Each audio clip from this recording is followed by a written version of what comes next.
అందరికీ నమస్కారం అండి. మనం మన వాయిస్ ఆఫ్ మోహన్ దండి ఛానల్కు స్వాగతం.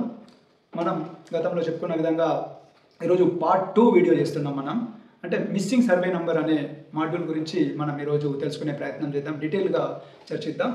అయితే ఇక్కడ అసలు మిస్సింగ్ సర్వే నంబర్ అంటే ఏంది, అసలు ఈ సమస్యను అంటే ఎట్లా పరిష్కరించుకోవాలా, ఏమేమి డాక్యుమెంట్స్ పెట్టాలా, అంటే ఏ సందర్భంలో దాన్ని మనం మిస్సింగ్ సర్వే నంబర్ అని పిలుస్తాము, అలాంటి విషయాలన్నీ కూడా ఈరోజు తెలుసుకుందాము.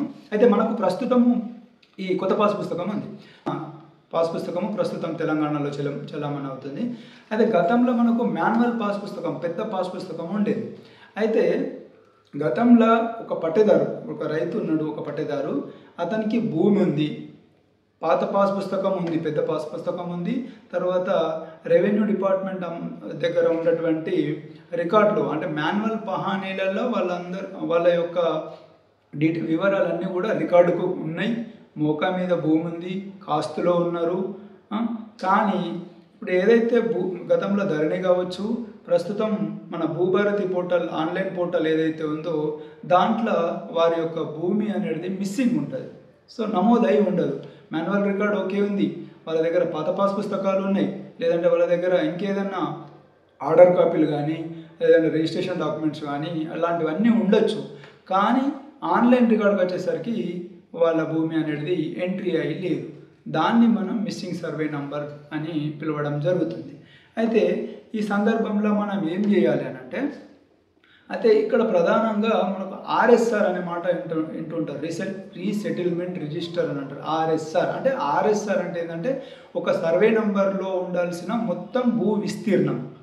ఎగ్జాంపుల్ ఒక సర్వే నెంబర్ 10 అంటే 10 అనేది అనుకుంటే మనకు 10 అనే సర్వే నెంబర్లో మనకు ఫర్ సపోజ్ 5 ఎకరాల భూమి ఉంటుంది.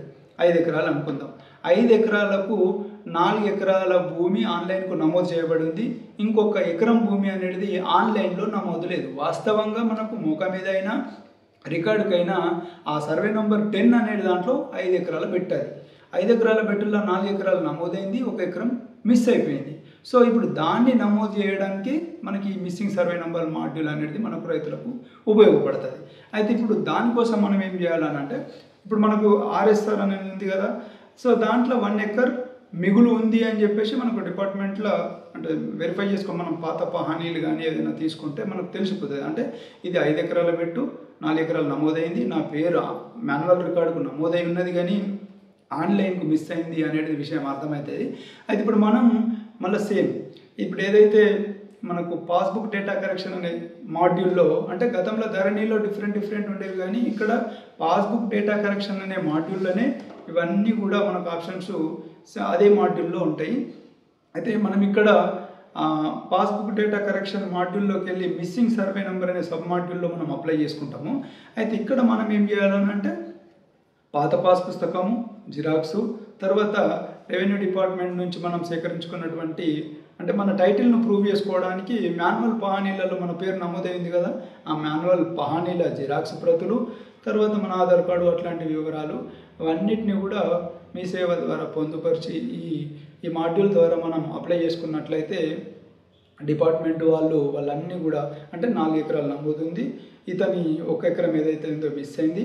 ఇప్పుడు ఆ ఆర్ఎస్ఆర్ రీసెటిల్మెంట్ రిజిస్టర్ ఉన్నాము, దాని ప్రకారం ఇది 5 ఎకరాలు పెట్టు కాబట్టి ఇంకొక ఎకరం వాస్తవంగా ఇక్కడ బ్యాలెన్స్ ఉంది కాబట్టి ఆ 1 ఎకర్కు ఇతను జెన్యూన్ ఎలిజిబుల్ పట్టేదారు కాబట్టి అని చెప్పేసి మన పేరును దాంట్లో నమోదు చేయడానికి వీలుంది. కాబట్టి అవసరమైతే మోకా మీదకి వచ్చి పంచనామా నిర్వహిస్తారు. పంచనామా నిర్వహించి మీరు ఆ సర్వే నంబర్లో కాస్తులో ఉన్నారు అని నిర్ధారించుకున్న తర్వాత ఇక మన వివరాలు కూడా ఆన్లైన్లో నమోదు చేసి అప్పుడు భూభారతి రికార్డులో మన పేరు ఎంట్రీ అయితే అప్పుడు అది మిస్సింగ్ సర్వే నెంబర్ను ఆన్లైన్ చేయడం అన్నమాట.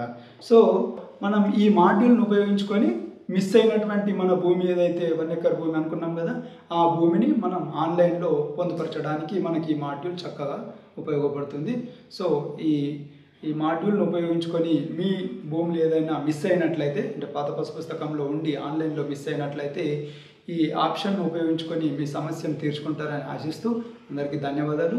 ప్లీజ్ మన ఛానల్ను సబ్స్క్రైబ్ చేయండి, అలాగే లైక్ చేస్తూ వీలైనంత ఎక్కువ మందికి ఈ కంటెంట్ చేరేలా షేర్ చేయండి. Thank you all.